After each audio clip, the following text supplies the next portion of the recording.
ஸ்ரீமதே ராமானுஜாய நமஹா. ஆழிவண்ணன். ஆழிவண்ணனின் அடியினை அடைந்தேனென்று திருமங்கையாழ்வார் திருவரங்கநாதனை மங்களாசாசனம் செய்கிறார்.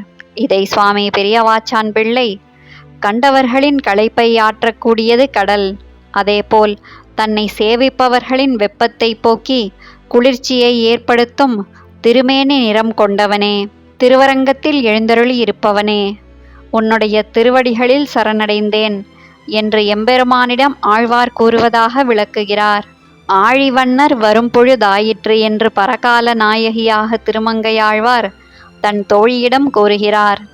எம்பெருமானுடைய அழகிய கடல் போன்ற திருமேனி நிறம் அவனுடைய பிரிவை தாங்க முடியாதபடி செய்கிறது. இப்போது அந்த எம்பெருமான் வரும் நேரமாகி விட்டது என்று தோழியிடம் கூறுகிறாள் தலைமகள். கடல் கடைந்த நீராழி வண்ணன் நிறம் என்கிறார் பூதத்தாழ்வார். பார்க்கடலை கடைந்தவனான எம்பெருமான் கடல் போன்ற திருமேனி நிறத்தை உடையவன்.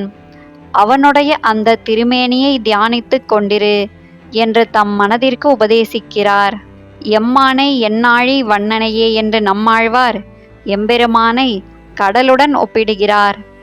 இதை சுவாமி நம்பிள்ளை, கடல் பல ரத்தினங்களையும் விலையுயர்ந்த பொருள்களையும் தன்னுள் கொண்டது, அதேபோல் எம்பெருமான் பல கல்யாண குணங்களை தன்னுள் கொண்டவன், அந்த குணங்களை என்னிடம் வெளிப்படுத்தி என்னை தனக்கென்று ஆக்கிக் கொண்டவன் என்று ஆழ்வார் கூறுவதாக விளக்குகிறார்.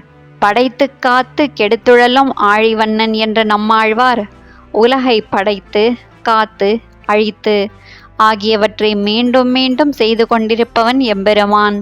அவன் கடல் போல் கம்பீரமானவன், தன் கருணையால் துன்பக்கடலிலிருந்து நம்மை காப்பவன். அவனே திருமாலிருஞ்சோலை மலையில் எழுந்தருளி இருக்கிறான் என்கிறார் ஆழ்வார் எம்பெருமானார் ஜீயர் திருவடிகளே சரணம்.